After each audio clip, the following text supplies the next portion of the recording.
además de tecnológicas, de salud ambiental, que hacen, obviamente, y es natural que con el paso del tiempo las cosas vayan cambiando.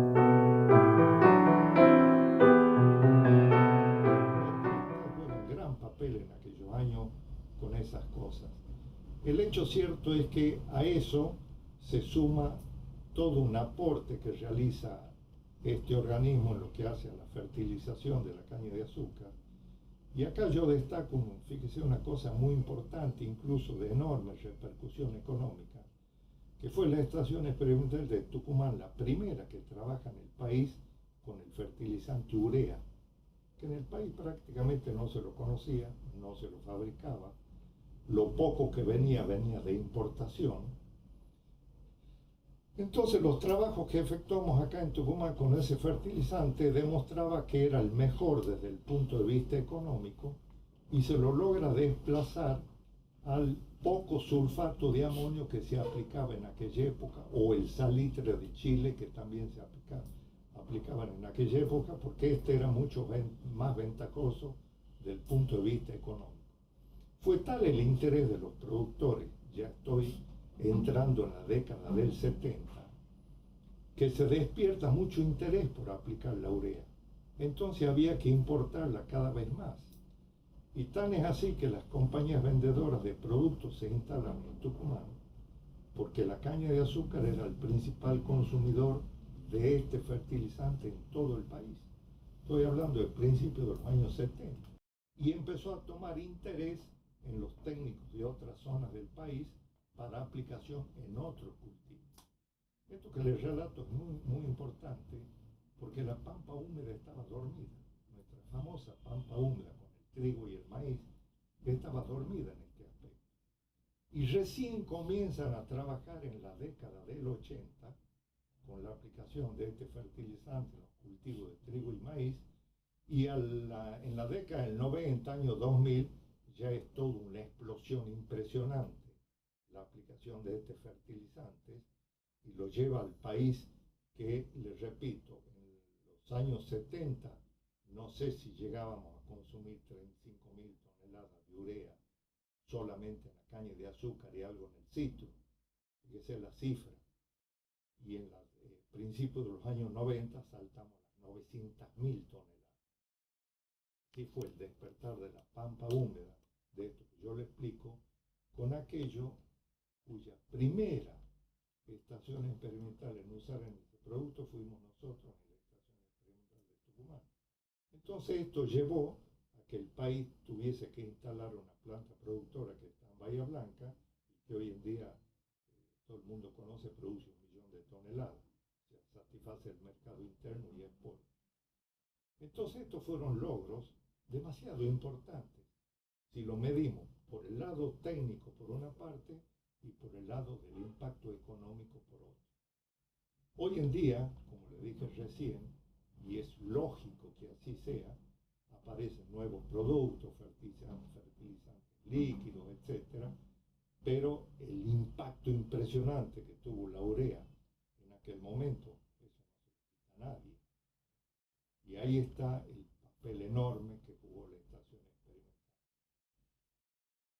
O sea que eso le estoy mencionando algunas de las cosas más notables que nos tocó vivir a nosotros.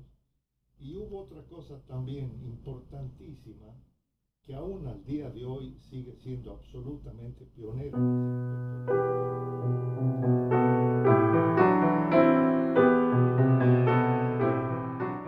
En el año 60, justamente 61, se inicia un programa para hacer florecer a la caña de azúcar con una técnica de fisiología vegetal que se llama el fotoperiodismo, que se usaba mucho ya en Luisiana, en Estados Unidos, y después se fue usando en otros países donde había en las zonas que había dificultades de floración de la caña, para que se pudieran hacer los cruzamientos y obtener nuevas variedades.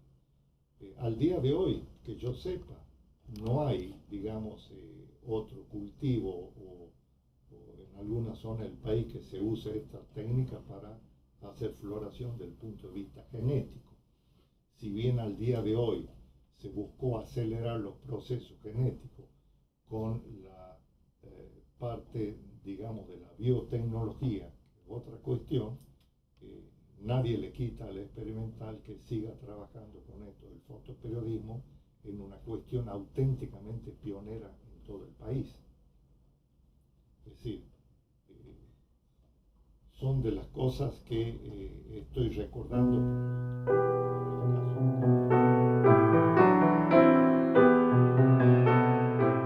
Otra cosa que incursionó la experimental, ya con un enfoque muy distinto, de mayor rigor científico, fue en el tema del regadío, que si bien ya William Cross lo traía de años atrás, pero no estaban, digamos, muy claras las pautas científicas con que debía manejarse esta técnica, que es una técnica de muy buenos rendimientos, pero de alto costo. Entonces hay que combinar la eficiencia del trabajo con el resultado final que va a tener el cultivo. Para eso requiere manejar pautas técnicos científicos muy sólidas. Es más o menos lo que sería para el caso de la caña de azúcar. Fue toda una revolución tecnológica que, como usted sabe, y la propia naturaleza de los argentinos, que en general somos reacios a aceptar los cambios rápidamente, eso nos lleva a que avancemos mucho más lentamente como país, pero que los cambios se hicieron y están al día de hoy. Es decir, si usted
vea, tan es así que estas cosas que yo le comento llamaron en aquel momento, estoy hablando de la década del 70, el interés de muchas entidades, revistas, etcétera, del mundo azucarero, porque Tucumán, 10 años después, había salido totalmente de aquella crisis tremenda del cierre de los ingenios, de aquel muy bajo nivel de productividad, de aquel muy bajo nivel de tecnología aplicada.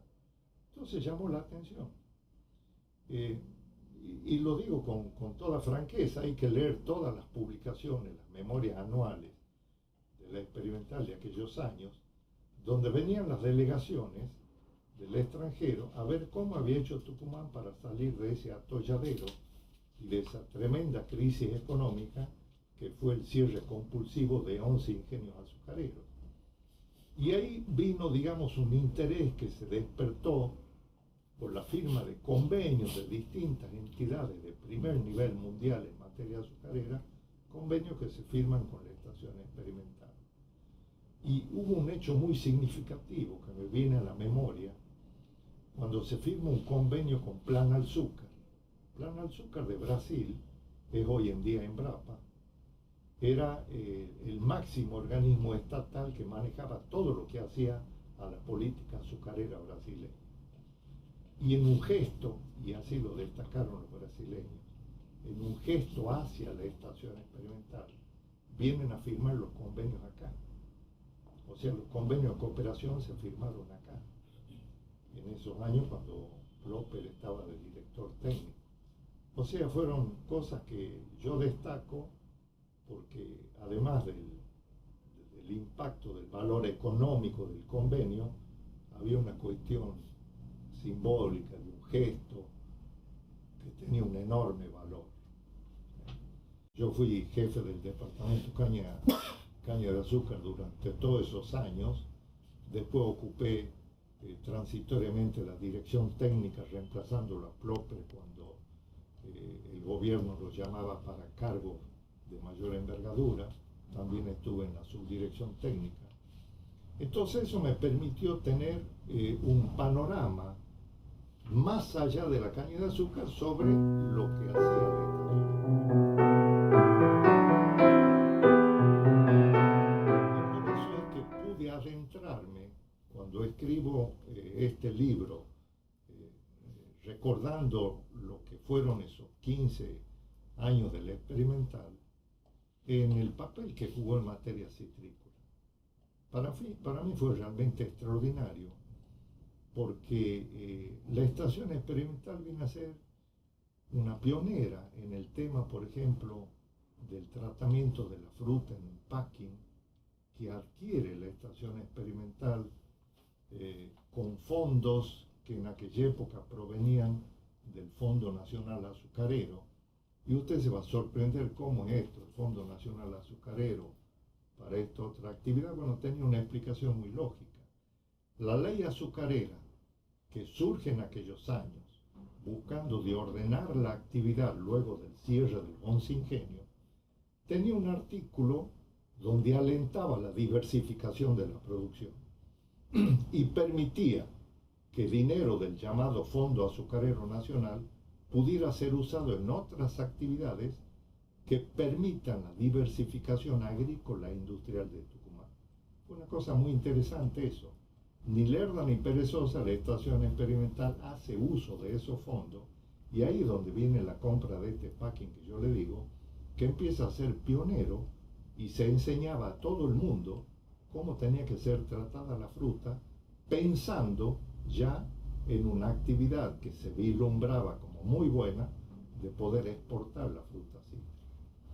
O sea, paralelo con eso, la actividad citrícola ya había cambiado de rumbo, es decir, después del golpe aquel con la enfermedad de la tristeza que tiró abajo naranjos y mandarinos, no al limón que era tolerante a la enfermedad, entonces empezó a surgir como una única variante el producir limones.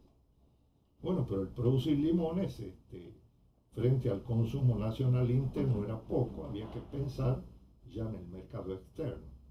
Y ahí donde viene la visión de quienes manejaban la sección fruticultura y la estación experimental en aquella época, de trabajar pensando justamente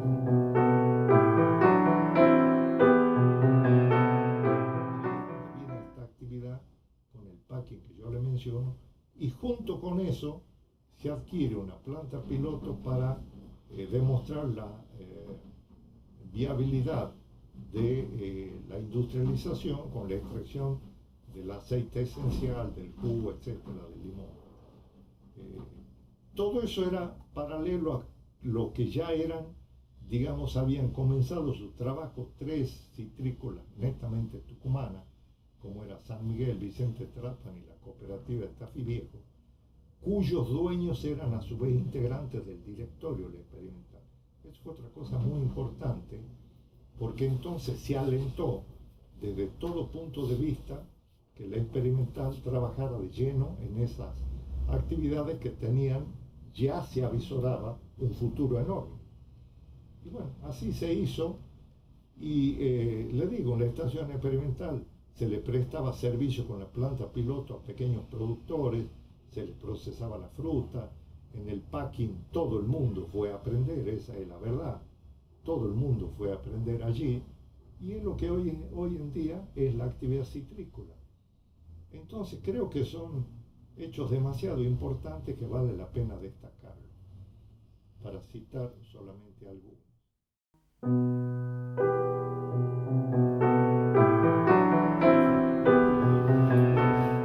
Hizo otro aporte importantísimo con el cultivo de la palta, es decir, fueron creadores de un sistema de injertación muy novedoso que les permitió, si no me equivoco, están en las memorias anuales, no sé si triplicar o sextuplicar la producción de paltos en Tucumán, por la facilidad con que el injerto podía hacer prender las plantas y los montes de palta comenzaron a tomar otro vuelo. Y a los pocos años Tucumán se hace la principal productora de palta de todo el país. Junto con eso se cambió toda la tecnología en el manejo del monte cítrico, empezó el uso de cultivo químico, la fertilización, es decir, hubo un vuelco fundamental en aquellos años en el manejo del monte cítrico.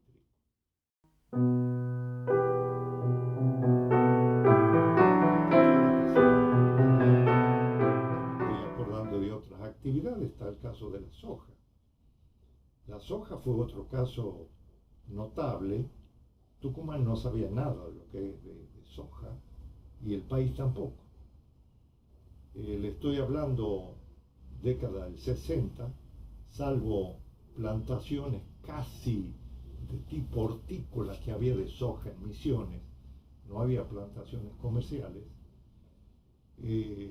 Las referencias que yo tengo, y ojalá alguno pudiera decir que estoy equivocado, que no es así, creo que fue Tucumán la primera provincia que empieza con las plantaciones comerciales a gran escala de soja. Y esto fue un hecho muy importante. Y aquí también tiene que ver quién era gobernador en aquella época, que era Celestino Gelsi. Eso nadie lo recuerda. A Gelsi se lo recuerda por otras cosas, pero no por esto que yo le menciono, ni por la ley que le devuelve la autarquía a la estación experimental, tampoco lo recuerda nadie. Bajo el gobierno de Gelsi nace el cultivo de la soja en Tucumán, de la mano de Fermo Rudelli, que era el secretario de Agricultura, y acompañado por el ingeniero Griñola, subsecretario.